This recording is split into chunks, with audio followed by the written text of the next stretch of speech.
দেখ কি বলেছে, অঙ্কটা ভালো করে পড়ে দেয়। দুটি সংখ্যার গসাগু ও লসাগু এর যোগফল দিয়ে দিয়েছে এবং তাদের লসাগু ও গসাগু এর 84 গুণ। যদি একটি সংখ্যা 56 হয় তাহলে অপর সংখ্যা কত হবে? তাহলে কি বলেছে, লসাগু আর গসাগু। লসাগু গসাগু, যদি বলি গসাগু, গসাগুটা ধরে নিচ্ছি, গসাগুটা হচ্ছে এক্স। লসাগু তাহলে কি হবে? লসাগু হচ্ছে 84x।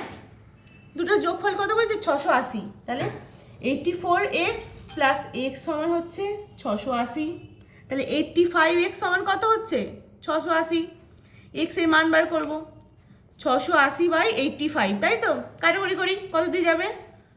17 5 85, 17 3 17 4 17 68, 4 40, 5 8 40। তাহলে এক্স এর মান কত পেলাম? 8। তাহলে কত হচ্ছে? গসাগু কত হচ্ছে? গসাগু হচ্ছে 8, লসাগু হচ্ছে 84 ইন্টু 8, তাই তো? 84x ছিল।